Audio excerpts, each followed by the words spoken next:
Favourite serials இனி டிவிக்கு முன்பே சன் நெக்ஸ்ட் ஆப்ல ஜாலியா எல்லாருக்கும் முன்னாடியே பாருங்க. இப்பவே சன் நெக்ஸ்ட் ஆப்பை டவுன்லோட் பண்ணி சப்ஸ்கிரைப் பண்ணுங்க.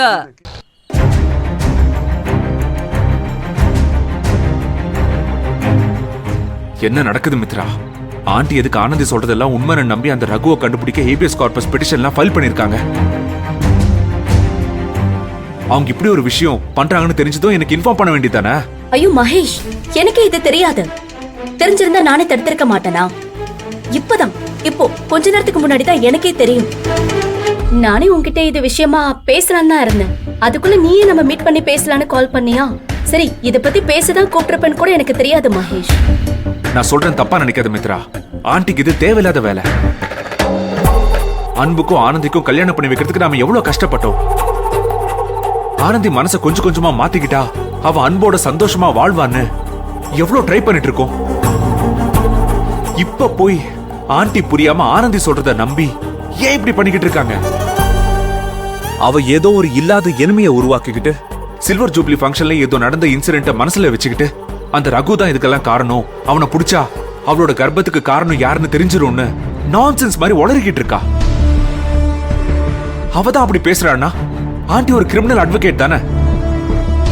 ஒரு கேஸோட ஜென்யூனிட்டி புரியாம அவங்க எப்படி இதெல்லாம் நம்புறாங்க? மகேஷ், உன் கவலை எனக்கு புரியுது. நீ டென்ஷன் ஆகாத. எப்படி டென்ஷன் ஆகாம இருக்க சொல்ற மித்ரா? ஆண்டி சப்போர்ட் பண்றதுனால தான் ஆனந்தி நம்புறதெல்லாம் உண்மைன்னு நினைச்சுக்கிட்டு அன்போட வாழாம அவனை அவாய்ட் பண்ணி அவங்களுக்குள்ள விரிசல் இன்னும் அதிகமாக போகுது. ஆனந்தியோட கழுத்துல முதல்ல அன்பு தாலி கட்டதுக்கு அப்புறம் தான் அவங்களுக்குள்ள சின்னதா ஒரு அண்டர்ஸ்டாண்டிங் வந்திருக்குன்னு நான் சந்தோஷப்பட்டேன். ஆனா ஆண்டி இதை கெடுத்துருவாங்க போல இருக்கே.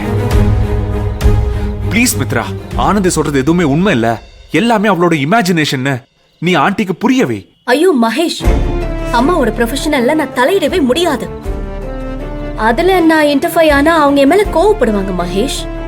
இப்ப அவங்க ஆட்கொணர்வு மனு மூலமா ரகுவை கொண்டு வந்து நிறுத்தி அவன் பயத்துல ஏதாவது இல்லாததை உளறி வச்சான்னு வச்சுக்கோயேன், நீ சொல்ற மாதிரி அன்புக்கும் ஆனந்திக்கு நடுவுல இன்னும் பெரிய விரிசல் தான் ஏற்படும். ஆனந்தி அன்போட வாழ்றத விட்டுட்டு இல்லாத ஒரு எதிரியை தான் தேடிக்கிட்டு இருப்பான். இத எப்படி தடுக்கிறது, என்ன பண்றதுன்னு எனக்கும் தெரியாம தான் கன்ஃபியூஸ் ஆகி நிக்கிற மகேஷ்.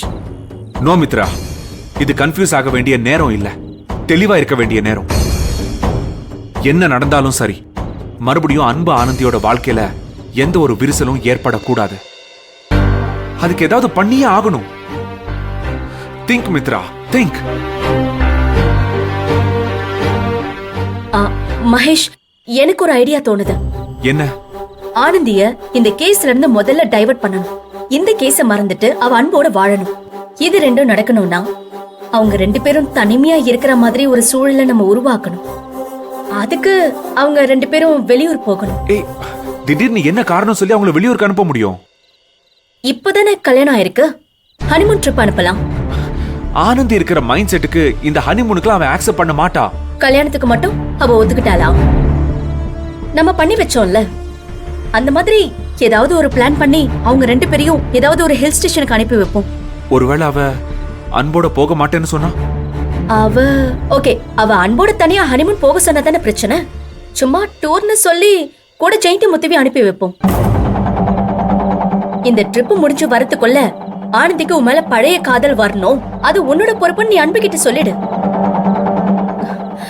நிச்சயமா சொல்றேன், இந்த ஹனிமூன் முடியறதுக்குள்ள ஆனந்தி அன்புக்குள்ள ஒரு நெருக்கத்தை ஏற்படுது. அவங்க திரும்பி வரும்போது ஒரு அந்யோன்யமான ஹஸ்பண்ட் அண்ட் ஒய்ஃபா தான் வருவாங்க. அதுக்கப்புறம் இந்த ஆட்கொணர்வு மனோ அது இதுன்னு அவங்க பெருசா எடுத்துக்க மாட்டாங்க. ஆனந்திய அந்த ஐடியாவை டிராப் பண்ணிடுவான். இதுதான் ஒரே வழி மகேஷ். ஓகே மித்ரா, அப்ப அதுக்கான அரேஞ்ச்மெண்ட்ஸ் எல்லாம் பண்றேன். நான் அன்பு கிட்ட பேசுறேன். ஓகே மகேஷ்.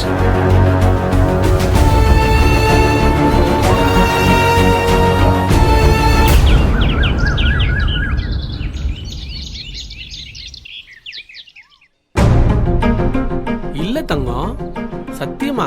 அட என்னது? உண்மைதான், நீ பாரேன். ஏய் சௌசவ், அன்பு ஆனந்தி நேத்து வேலைக்கு வராம எங்க போனாங்கன்னு நீ எதனா கேட்டியா? ஆனந்தி ஏதாவது சொல்லிச்சா? அட போ முத்தண்ண, அத கேட்டுதான் நேத்து நானும் ரெஜினாவும் ஆனந்தி கிட்ட நல்லா வாங்கி கட்டிக்கிட்டோம்.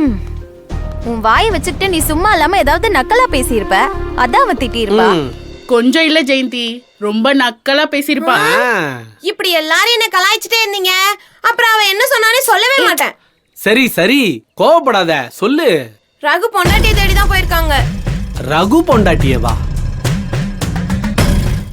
அவங்கள எதுக்கு இவங்க தேடி போனாங்க? ஆனந்தி அன்பனும் எப்படியாவது ரகுவை பிடிச்சு ஆனந்தி பிரச்சனைக்கு காரணமானது யாருன்னு தெரிஞ்சுக்கணும்னு பாக்குறாங்க. ஆனந்தி கழுத்துல தான் அன்பு தாலி கட்டிட்டால, அப்புறம் எதுக்கு இது தேவையில்லாத வேலை? உஷாக்கா, நீ இப்படி பேசினா எப்படிக்கா? அன்பு ஆனந்தி கழுத்துல தாலி கட்டிட்டா தப்பு பண்ணவன அப்படியே விட்டுற முடியுமா? ஏ சௌசவ், ரகு பொண்டாட்டி தான் அந்த பொறுக்கி கூட வாழ்றது இல்லைன்னு ஆனந்தி சொன்னாலே, அப்புறம் அங்க போய் பார்த்து என்னடி பண்ண முடியும்? காணாம போனவங்களை கண்டுபிடிக்கிறதுக்கு ஏதோ ஆட்கொணர் மனுன்னு ஒண்ணு இருக்காமே, அத கோர்ட்ல தாக்கல் பண்ணா போலீஸே அவனை கண்டுபிடிச்சு கொடுத்துருன்னு வார்டன் மேடம் சொல்லிருக்காங்க. அதுக்கு முன்னாடி போலீஸ்ல கம்ப்ளைண்ட் கொடுக்கணுமா? அதான் ரகு பொண்டாட்டிய கூட்டிட்டு போய் அவனை கண்டுபிடிச்சு கொடுக்க சொல்லி கம்ப்ளைண்ட் கொடுத்திருக்காங்க. அதனால தான் நேத்து வரல. பாவம் ஆனந்தி, அவ படுற கஷ்டத்துக்கு அந்த பொறுக்கி சீக்கிரமா அவ கையில கிடைக்கணும். சரி, இன்னைக்காவது 2 பேரும் வருவாங்களா இல்ல இன்னைக்கு வர மாட்டாங்களா? அன்பண்ண வருமான்னு தெரியல. ஆனந்தி நீ முன்னாடி போ, கொஞ்ச நேரத்துல நான் வரேன்னு சொன்னான்.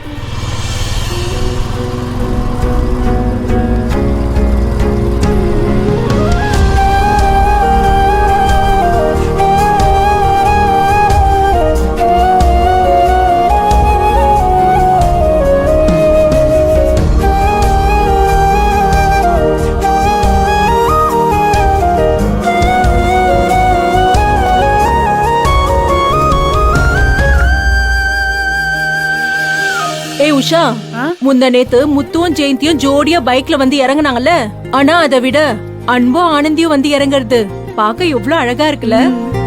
அன்பு ஆனந்தி ஜோடி எப்பவும் தனிதான். என்ன சாவித்திரி அக்கா, பிரியாணி பார்ட்டி முடிஞ்சிருச்சுன்னு எங்களையே கலாய்க்கிறியா?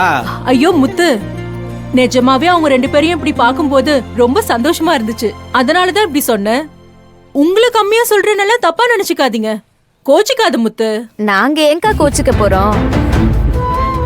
அன்பு ஆனந்தி இப்படி வர்றது எங்களுக்கே பார்க்க ரொம்ப சந்தோஷமா இருக்கு.